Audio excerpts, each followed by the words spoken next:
Hey everybody, and welcome to the next episode of a Dearybury of a Day. I have had so much fun filming every single one of these episodes, not only because I've started my morning with play each time. You can see today it's 8:34. We're starting.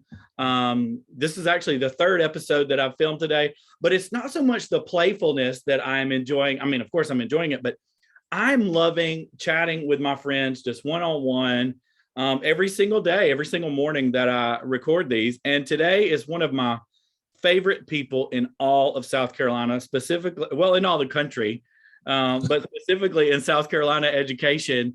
My friend Todd. Todd, welcome to the show. Oh, thank you, Jed. It's a pleasure to be here. And yeah, I'm looking forward to it. I said it that you're one of my favorite people. The work you do, man, I've known you for years as an educator. But you also have some mad DJ skills. You are also known as DJ Toddy Todd to a lot of educators here in South Carolina. But recently you started some new venture in the education world. Tell us a little about who you are and what you do. Yeah, thanks, Jed. Well, you're one of my favorite people too, in the world of education, and I'm glad we're friends. I've been in public education for 27 years. I think I'm wrapping up my 27th year. I taught here in Horry County for about 15 years, then went to work at SARA, which is South Carolina Center for Educator Recruitment, Retention, and Advancement. That's where we met. And now I'm working with the SCEA. We just established something called the Center for Educator Wellness and Learning. And it's kind of like a culmination of a vision I've had for a long time to help connect educators with resources to improve their inner and outer lives. So I'm the lead learner there and hoping to continue to develop that center. I love that. You also do a lot of work with mindfulness, which my first ever learning experience around mindfulness was with you. You led a workshop down at Myrtle Beach, I believe it was, at a high school down there. It was a fantastic workshop. And I still to this day think about some of the breathing techniques that we learned that day. It was a very powerful workshop. If anybody wants to know more about that, reach out to Todd. You can find him online in many places. He can tell us later, but he does. You still do workshops like that for people around the state, don't you? Yeah, absolutely. Every once in a while usually about once a month or so, I get to go and work with educators, or sometimes like a couple of weeks ago, I went over to Coastal Carolina University and worked with some education majors and just teaching them the basics about how stress is generated and how they can kind of deconstruct that stress response and use mindfulness as a technique to sort of regulate themselves and stay a little bit calmer and more at peace inside, which is something that educators absolutely need to be able to do, and especially in this environment. But it's an honor to be able to do that. We're doing a retreat this summer, June 28th through the 30th in Old Fort, North Carolina, at a place called Indigo Nature Retreat. And people can find more about that on my website, and we can maybe post that. It's CEWL. You can see in the background, CEWL.us. Oh, perfect. I love that. A little bit of product placement there. I love it. You see, I'm good at that too back there. Speaking of products, though, I don't know if you know this, but Julie and I have another book coming out in October. It's called The Playful Life. And most of my work has been purely education, but this book I'm really excited about because it's going to open up some work for me and for discussions about the power of play beyond the world of education for all of us, for anybody. And it fits in perfectly with the work you do with mindfulness, because playing helps you get lost in the flow. It helps release serotonin and catecholamines and dopamine and all the things that we need to help center us and get us back to who we are and release the stress. So play and mindfulness just go hand in hand. And today we're gonna play. We're filming this. I don't know when it's going to release. I may have to just release it today because it's very pertinent today. Today is May the 4th, which is also known as Star Wars Day. And if I'm not correct here, I think you're a Star Wars fan, aren't you? That would be an understatement. Yes. I'm a massive Star Wars. So today we're going to focus on two specific play personalities, the competitor and the kinesthete. The competitor obviously is focuses on games and winning. The kinesthete likes to move. And so we're going to move a little bit today, and I will fix it where you don't have to get up or take off your headphones. It'll be fine. We can do it.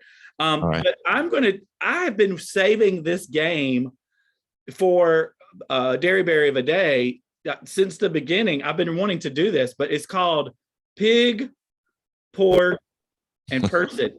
Todd, have you ever played Pig, Porg, Person with me before? I have not. This will be my well, it's a perfect day to play. Let me tell you a little bit of the history of the game very quickly. I had to teach a lesson in Aiken, down at Amory School years ago, about to show them how playfulness could be integrated into just regular subjects. And while this was a learning experience for students, this is just a fun game to play out in the world.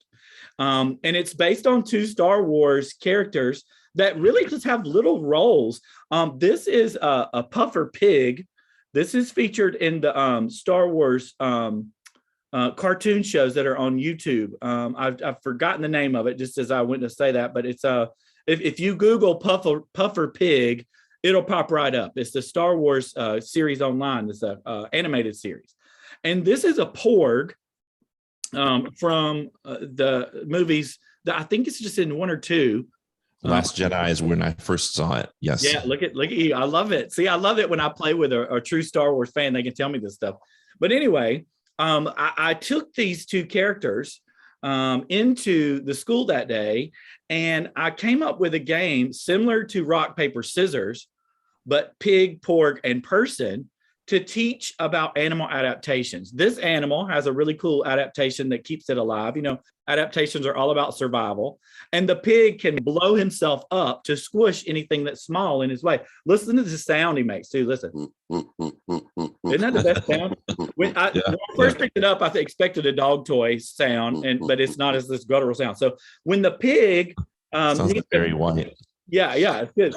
When the pig wants to has to defend himself, he blows up like a puffer fish, and that's bad for the little porg because the porg gets smushed, right? Yeah. So the pig will beat the porg every time. The porg, I don't know if you remember this in the movies, but the porg is just adorable, cute, and it can make its eyes just get real sad looking. You know, kind of like a Labrador retriever can give you just this cute little look, and you just do whatever. So the porg can manipulate. That's its adaptation, and it can manipulate people, and people will just do whatever it wants, you know. And then the person has learned how to adapt and protect itself to the pig, because the person has learned how to build a cage that will keep it from expanding. So the pig blows up and squishes the porg. The porg manipulates with its cuteness the person, and the person has built a cage to beat the pig. Okay. Gotcha. Now, the cool thing about this game is, just like rock, paper, scissors, it doesn't have to make sense. I mean, the whole game of rock, paper, scissors confuses me just a little bit, Todd, because why would a piece of paper ever beat a rock? Like, the rock would rip the paper to shreds. You know, like, I don't get it, but simply because it can cover it, it beats it. So the game doesn't necessarily have to make sense, but it was a great illustration to show adaptations and how they work. So this is the way we played the game. I had to come up with motions for each of the one. For the pig, and for this purposes, we're just going to go like this. Okay. There you go. Good. Thank you for the participation. You're eager. I'm ready. For the porg, you have to make a little pouty face and put some little wings, so I can know the difference. You know, sometimes it's hard to see the difference between the, and if you put the wing. And for the person, you just cross your arms. Okay. All right. Got it. So the way that we play it is, I will say pig, porg, person 3 times, and then I'll say 1, 2, 3, and then we make our gestures, and we decide who wins. Okay. Now I'm going to turn around so that I don't see what you do. So if you want to go ahead and have it ready, and then I can step around, I'll be ready. Okay.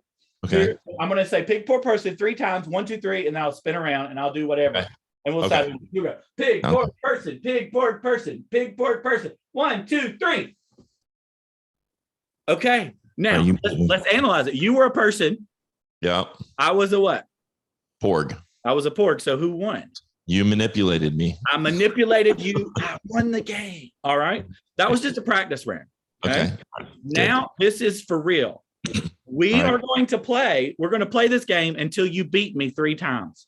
Okay. When you beat me 3 times, you will be the official. No matter how many times I beat you, once you beat me 3 times, you've won the game. All right, you ready? Yeah, fair enough. Let's review for the players at home. This is pig, porg, person.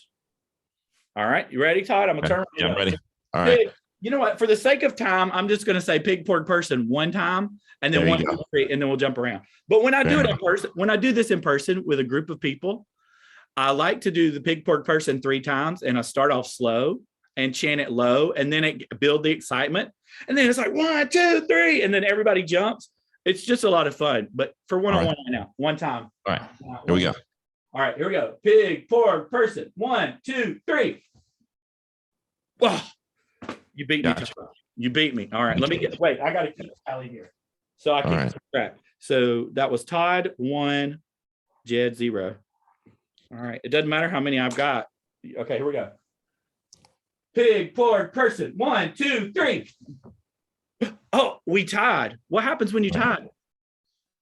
Just 2 porgs, manipulating each other. So, well, in the real world, sometimes you're at here's how I spun it in the game. In the real world, we don't survive forever, right? The circle of life, neither one of your adaptations won the game. So you both just had lived a happy long life, but you lost. Both of you ended up losing in the long run. Okay. All right. All right. So that's how I win. Here we go. 1, pig, porg, person. 1, 2, 3. Oh, you got me. Pig. I was the winner that time. All right, Todd. You got to beat me twice before you can go. All right, here we go. Pig, porg, person. 1, 2, 3. Oh, you beat me. Gotcha. You're the porg. The porg manipulates. All right, one more win, and you're the official winner of the game. Here we go. All right. Pig, porg, person. 1, 2, 3. You tie. Here we go. Pig, porg, person. 1, 2, 3. I beat you. Oh, this is going to work out to be like a real championship. If you win this time, you really beat me. Here we go. All right. Pig, porg, person. 1, 2, 3. I beat you. Yeah. So I really won. Yeah. All right. Last time. Come on, Todd. You can do this. You can do this. All right. Let me think what we okay. Okay. Pig, porg, person. 1, 2, 3. I beat you again. Todd, you can do this. You got to get 3 wins. Come on. All right. Pig, porg, person. 1, 2, 3. What? Todd, here's the deal. We could go on for hours in this, and this is only a 15-minute show. I'm just going to declare you a winner. Let me tell you why I'm going to declare you the winner. Because you were a guest on a Dearybury of a Day. You played with us today. You were unashamed. You let your inhibitions go. That counts for an extra round. You won. You won the game. Thank you, Jay. It's not just about winning with points. It's winning with personality and class. And Todd, you did that. And I'm just so proud of you. Oh, thank you, Jen. I appreciate it. Now, the reason it's May the 4th is Star Wars Day. So I taught you this because in my mind, you are now going to teach your kids this later today. Mm-hmm. You're going to have like a family, like a competition. Yeah. Maybe. Who's the winner? Maybe even go over to the park next to your house and get a whole big group of it going. Mm-hmm. I don't know. Yeah. I don't know what that looks like, but maybe that's what you could do. All right. It's a great game. It's a really good, and I appreciate the shout out to Star Wars with it being May the 4th. It's very thoughtful. I thought you would. I want to say thank you because my big thing here is our public schools should be fun places where people are happy and smiling and laughing and having a good time and feeling at peace. And unfortunately, too many times that's not the case. And feeling safe, loved, and accepted. That's every student. I agree. So thanks for thank you. You know what? You do that work every day, man. And I appreciate you and your organization and all y'all are doing to fight for teachers and for public education across our state. Hey, thanks for being a guest on the show today. I'll tell you, like I do everybody that comes on the show, don't ever forget that you matter. And everybody out there, you play pretty. And we'll see you on the next episode. Thanks, y'all. Bye, everybody.